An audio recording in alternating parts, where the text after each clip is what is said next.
I'm Jackie Lucky, your financial planning maestro. This series of podcasts is aimed at financial planning professionals and also those who are looking to enter the financial planning profession.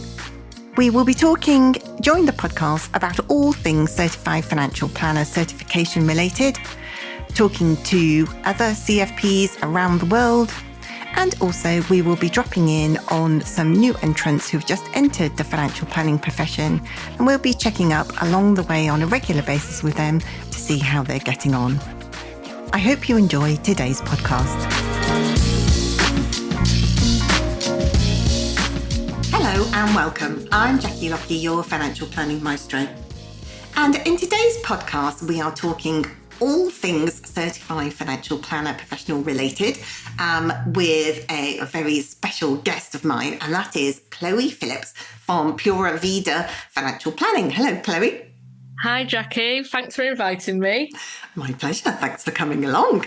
And today we are going to talk all about your journey into the financial planning profession, and then on to talking about the juicy bits of how you got through your Certified Financial Planner and in particular your financial plan assessment, aren't we? Yes, absolutely.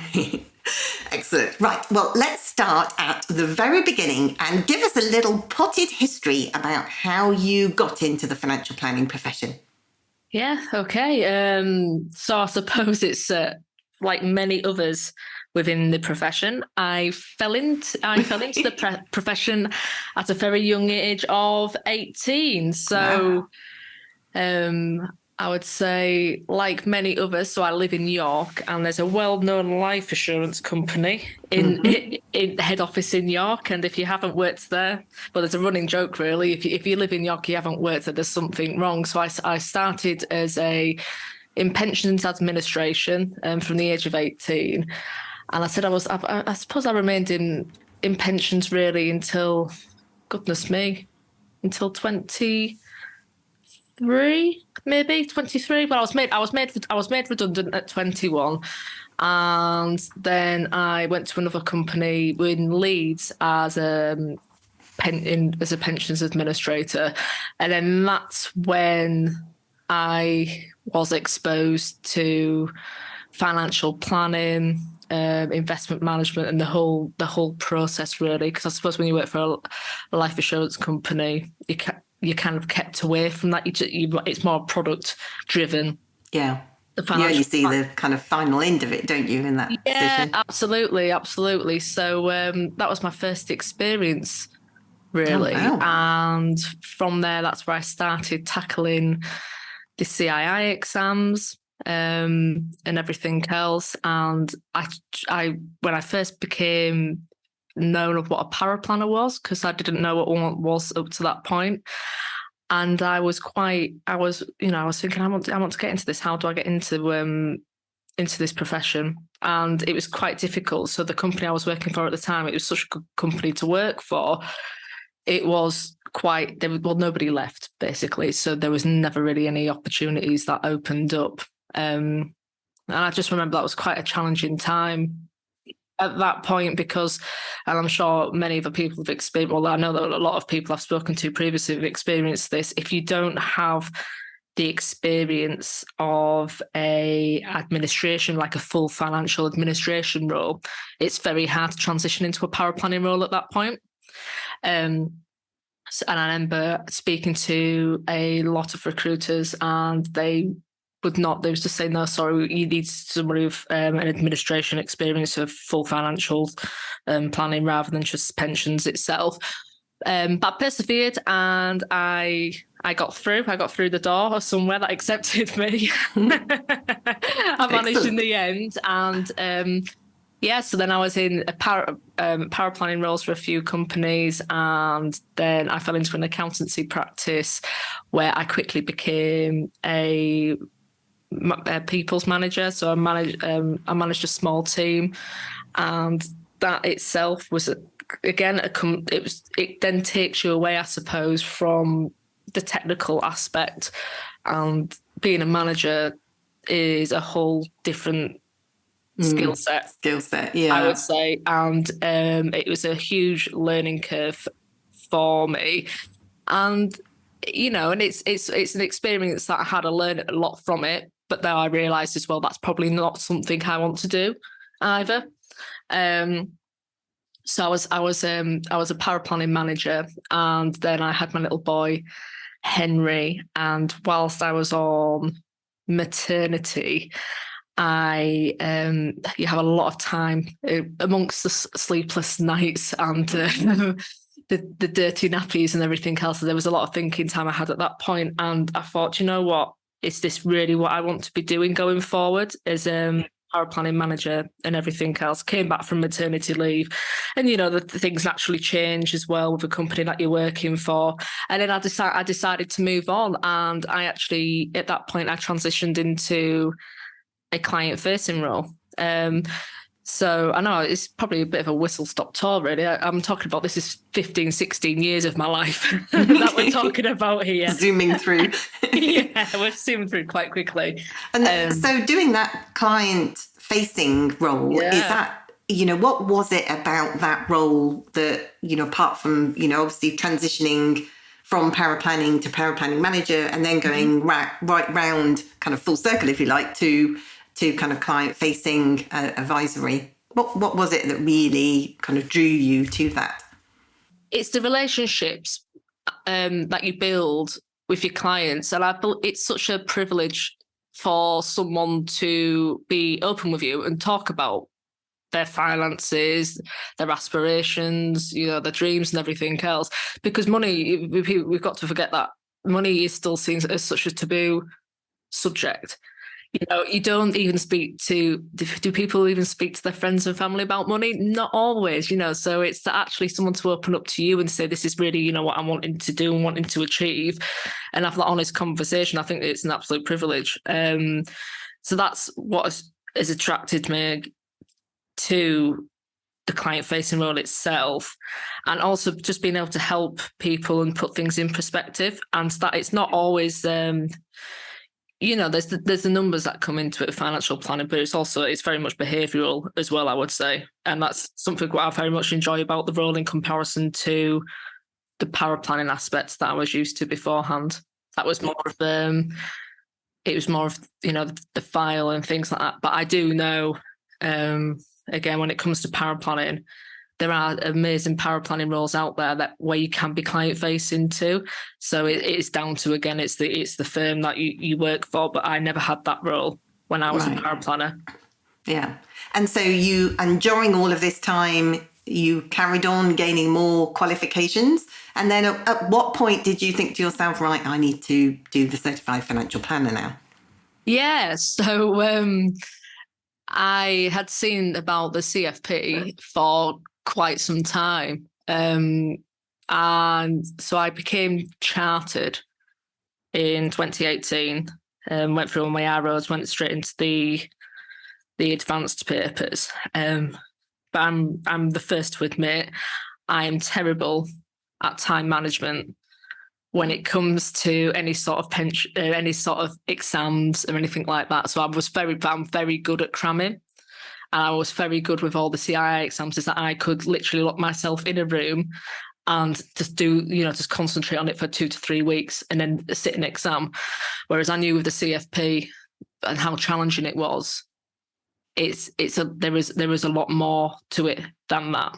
And it's bringing all those parts together as well, all the moving parts of holistic financial advice rather than just one particular area. Like I'd say if you compare it to CII, one would just be pensions, and then you go to one to just be tax and trusts. One would be something else, and it's putting everything together and how they all interlink. I would say. Yeah.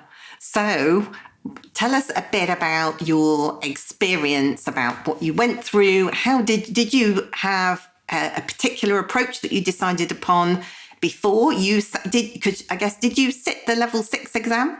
Oh, I did. Yeah. So I sat that first because I think the route that's available now, where if you're already chartered, you can do an assessment. Online assessment. That wasn't available when I first decided to go ahead. So yeah, I did the level 6 that you crammed for then. Yeah, I did. Don't tell anybody. And it was okay. I got through it, but that's Yes. this is what I mean. I was naturally good at sitting and cramming exams. Okay. Yeah, and then I believe I didn't take the first opportunity to get the case study at that point. And then it was the following one after that I decided to bite the bullet. And yeah, so I remember when the case study came through and I was reading it all, I was like, oh, this is interesting. And you're reading it and you get given 12 weeks, isn't it, from when you get your 10 weeks, case study. And then I went on your self-study course, which was really handy because I think the most challenging part of it is the Excel spreadsheets. Yeah. Well, the time management and the Excel spreadsheets and understanding all the formulas and how everything works together. So I knew I was very basic around Excel, I would say, before then. I actually have learned a lot from your self-study courses, and I'm hugely more confident in Excel now and use it in my day-to-day a lot more than I did previously. No, fantastic. That's good to hear. That's good to hear. So you embarked on a course, and how did your time management go through those kind of 8 to 10 weeks that the course was running?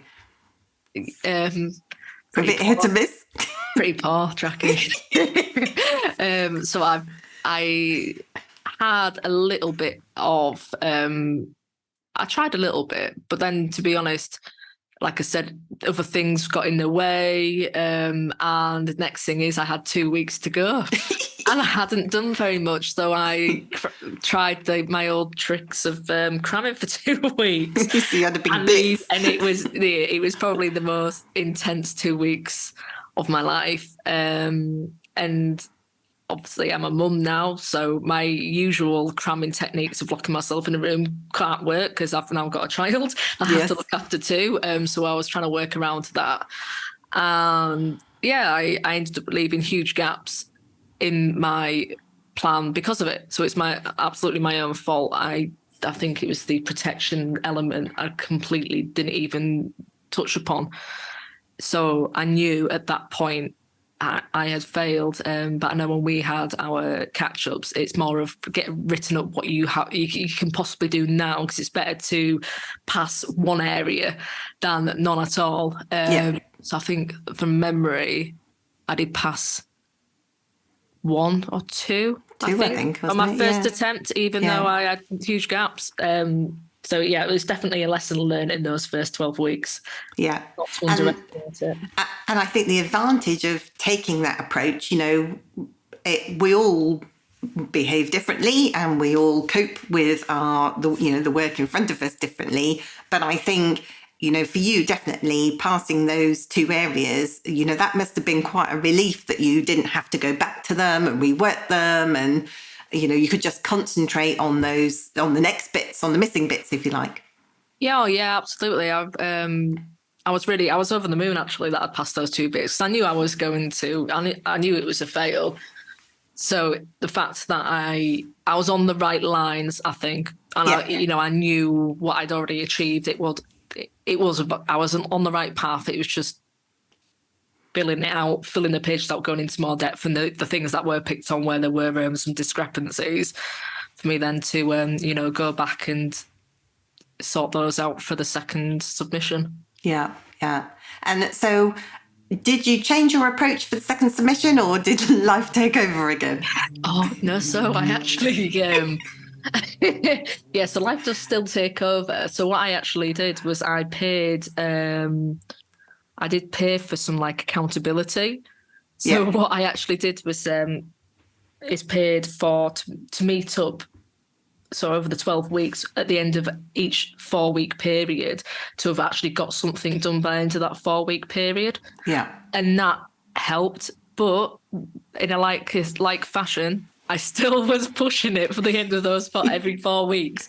It was still a cramming, but I think it's just breaking it up into manageable chunks helped. Yes, it can feel quite overwhelming when you're in the thick of it, can't it? Oh yeah, I think how many tabs I had open on my Excel spreadsheet was it was an insane amount, absolutely insane. Yeah, yeah. And then what happens? So you got to the end of that next window, submitted it for the second assessment. Yes. Yeah. And Oh, I passed. yay! And I think I cried for a good hour and a half and I got my results. Well, congratulations. Very well thank deserved. you. And Yes. how does it feel now you've passed? Looking back on the process, has it changed you as an individual, do you think, or changed your approach, the way you look at things when you're giving advice to real clients now instead of these fictitious ones? Yeah, I think in a real life scenario now, it's making sure you when you're advising clients, there is in so much depth for you to do a true financial plan. And I would say, and it's just the way I work now. I'm just so much more thorough and looking at every single aspect. Yeah. And it's really just opened my eyes. And I'd say even down to like assumptions and things like that, and just really paying attention to the assumptions that we use when we are building financial plans, and are they reasonable? Yep. Robust. Yeah, absolutely. So no, it has changed the way I work, and it's given me the confidence, I suppose, as well. When I'm giving advice, not saying that I didn't have the confidence before, but knowing to go through that process and then and putting all in doing a true financial plan, and then getting through that and passing it, it just gives me, gives you that extra boost, really, that you do know what you're talking about and you can, give sound advice. Yes. And I find that quite a lot with people, and that, particularly it's quite demoralizing, isn't it, to fail the first submission. But, you were honest with yourself, and you knew that obviously with gaps in it, you weren't going to get through on the first submission.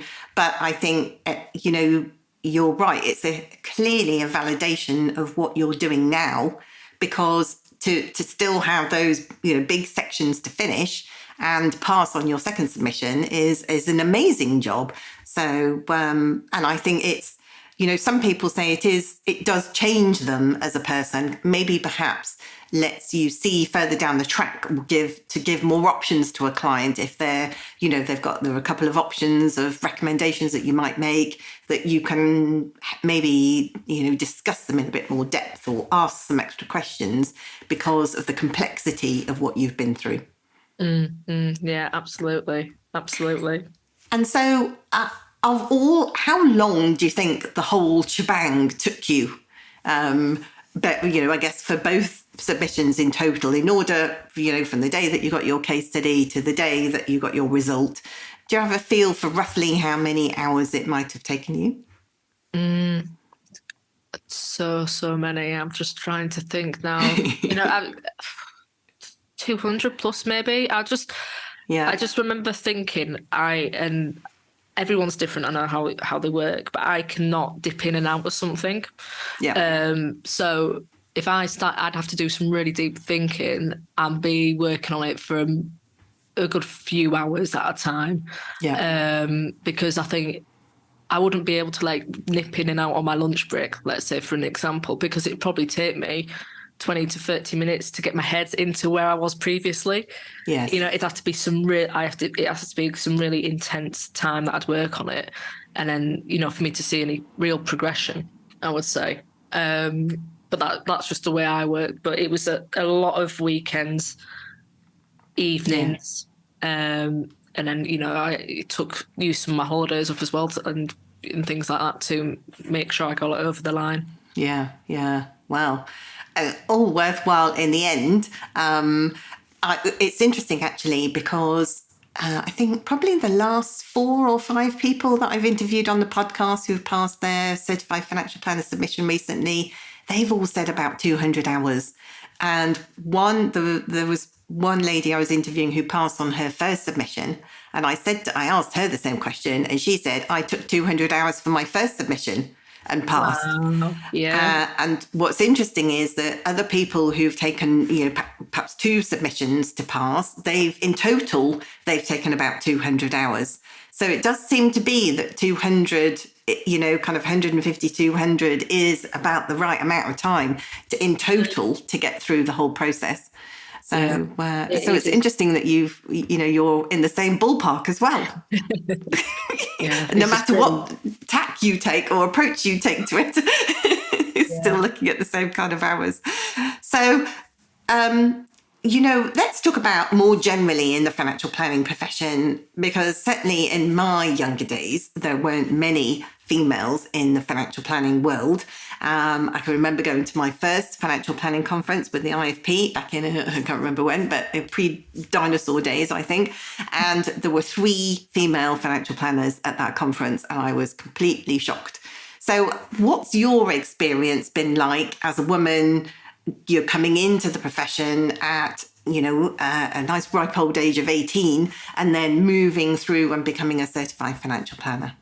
Yeah. I would say I've definitely had the experiences of going to conferences and, things like that have been led by providers in the past. And I could count on maybe one hand how many women are, have been in the room. I would say there are different communities now. So, we met in person, didn't we, at the Next Gen Planners Conference last year. So, there's so many more women that represent within that community.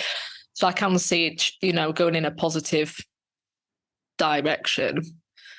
But then, there's still a lot of work to be had as well. And I think if you're a woman and you're wanting to come into this profession, be a paraplanner, be a financial planner, or even administrator, whichever role that's right for you, it's very much on the environment that you're working in, I think, how you're treated. And not everyone's the same. I've worked with people that haven't been very accommodating when it comes, to having children. For whatever reason, some because they didn't have children themselves. But then, where I'm working now, we're all, relatively the same age. We've all got with young families, and there's a different approach, and there's having that empathy. And, we always have a joke maybe on a Monday that who's had the least amount of sleep because of with children. So it's making sure you find the right company for your fit. And it was interesting. We were talking about it at the Power Planet Club a couple of weeks back with Sean, and we were saying about what things should we think about when talking to potential employers. And it's like you do need to make sure that you're interviewing them as much as they're interviewing you, because it needs to be the right fit. So if you do have a young family, it's to see how they would support you, in that. And and it's not to be afraid to ask those questions either, because if they are uncomfortable with that, then they're not the right for you, and you need to move on them to find somebody else. I know it's there's rules around it and everything, but I would say we just it's just to ask as many questions as possible with when you decided on a firm to work for.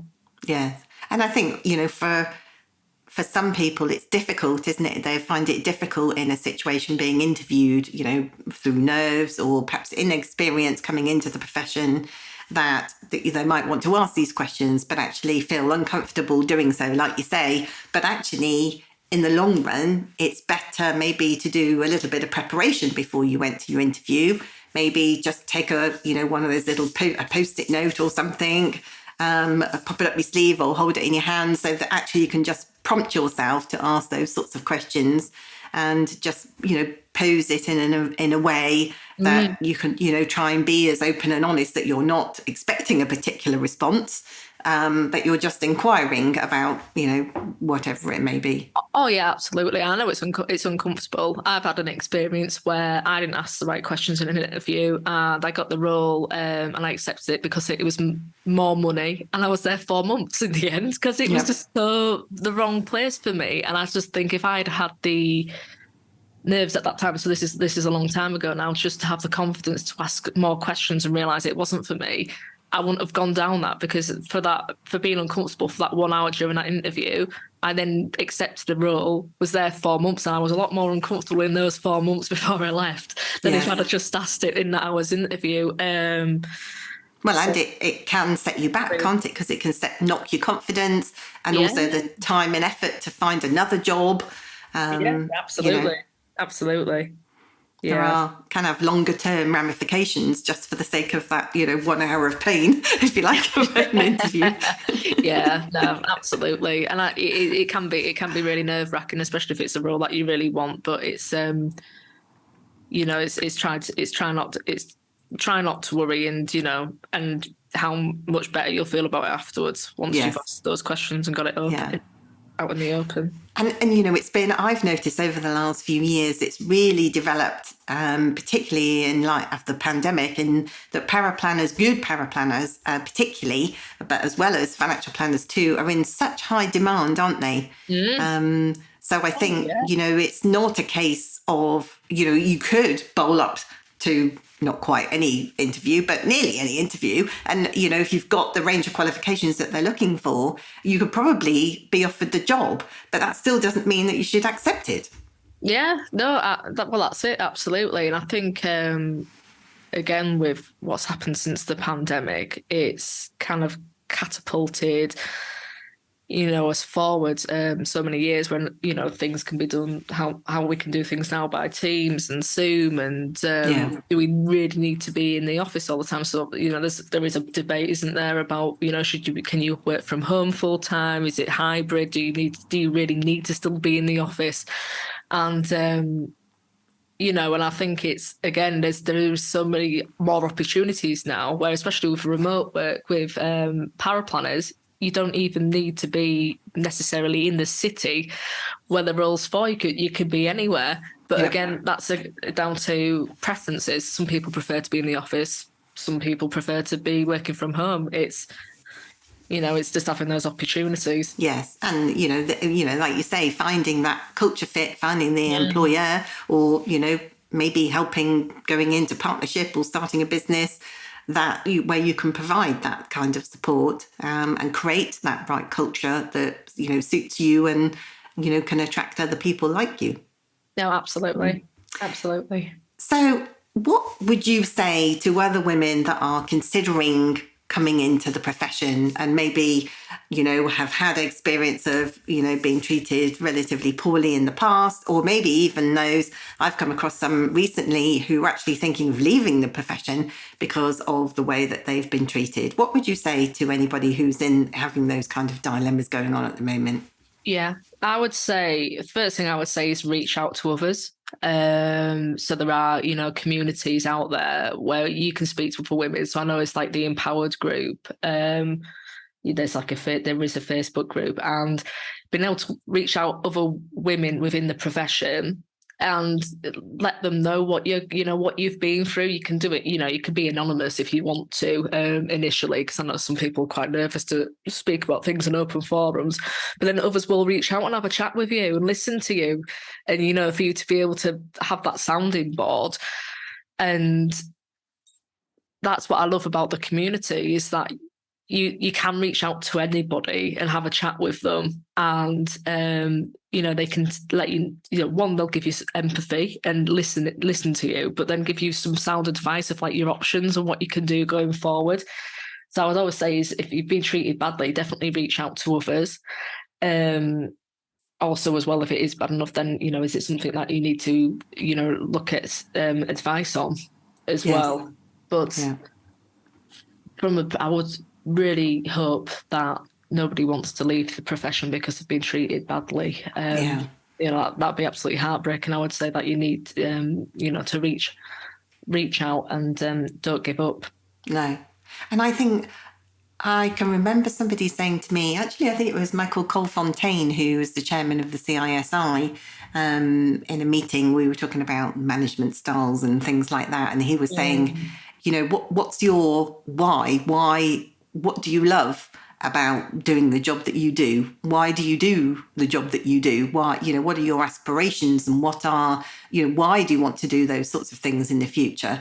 And, if the place that you're working doesn't fit with those things, then that's not your fault. That's up to you then to up sticks and find somewhere. And, your why can give you the confidence to ask those sorts of questions in interviews in order to find a right fit, or maybe to, as you say, to speak out to the empowerment group, obviously to the guys on Next Gen. And also Gretchen Betts has female leaders LinkedIn group, doesn't she? The Fem group. Yes. I'll pop all the links to all of these things into the show notes after we've recorded. But also she does a confidential hour's chat if you wanted to go and talk to her online Zoom about any particular issues, all kept confidential to give women in the profession the support that they need. Yeah, no, that's really good. That's really good. And, the same with the Power Planner Club as well. We aren't just exclusive to women, it's for anybody. But again, with many mentors, and again, we can have the chat. And it is literally just reaching out. And because we have on the Power Planner Club as well is somebody from every area within power planning. So any question you have, there'll be somebody with the answer. But that's what I love about the profession and the community, is that there is so many people want to help each other and just make the profession a better place as well. Yeah, absolutely. And I think that's probably one of the biggest changes that I've seen over the last nearly 30 years, so 25 years, is that sense of community, and that everybody, no matter what you're doing, whether you're a planner or a power planner or administrator, everybody wants to roll their sleeves up and support other people.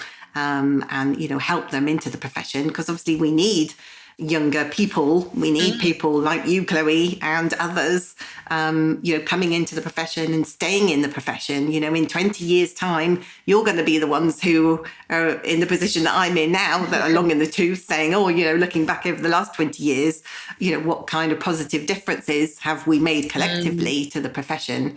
And it would be great, looking back, as far as I could look back, it is improving. And like you say, still, a long way to go. But let's hope in the next 20 years, that improvement can continue.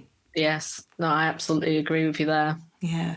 So we're nearly at the end of our time together. I could chat on to you all day, frankly, but I better shut up in a minute. So let's just bring it back to the Certified Financial Planner and the Level 7 assessment. And I'm going to ask you if you've got any tips that you could share with anybody who is thinking of going through the process, maybe in 2023 or maybe 2024, and thinking, right, well, I've kind of got a feel now if it's 200 hours, whether I like it or not. But anything over and above that, what are the things, any tips or things that you would want to share with these people? Yeah, don't leave it till last minute like I did. So when Jackie tells you that you need to leave 2 weeks before the deadline so you can read through your assessment, that's what you really do need to do. Don't be starting it at that point. So that's I'd say time management is a huge, huge tip. It's you cannot just don't underestimate how long it is actually going to take. Another tip I would say is, again, with Excel spreadsheets as well, get confident with those. With with your if statements, goal sheets came in really, really handy, and setting everything out in a way where you can, when you pick things back up, because obviously you're not going to tackle it all in one go, where you can pick things back up and where you go in straight away with it. So having different tabs for different areas as well, I found really helpful. And any notes that you've got, where if you think about something, you're like, oh, that's another assumption I need to think about. Write it somewhere, as in like your notes on your phone, or somewhere on your laptop, just so then you can go back to it, and otherwise you might end up forgetting. So I'd probably say those are they're my 3 tips. Fantastic tips. I think it you were right what you said earlier. There was some research that I saw that it does take about 20 minutes when you stop or be distracted from doing a big job, when you get your head back into the game and you get back to where you were before. So actually having a little pathway, and when you stop, going, right, make yourself some notes for the next time I come back to it, that's a new tip I haven't heard before, but a really valuable one, I think. Thank you. Yes, excellent. Thank you very much. Chloe, it's been an absolute pleasure to talk to you today. Thanks very much for joining me. Thank you, Jackie. Bye now. I hope you enjoyed today's podcast. It's really interesting, isn't it, to listen to other people's points of view about different things, all relating to our wonderful financial planning profession. If you know anyone who might be interested in listening to any of these podcasts, please pass on our details to them. So that's it from me. Join me again next time when we'll be talking all things certified financial planner related, and also dropping in on our new entrants to the financial planning profession. Bye for now.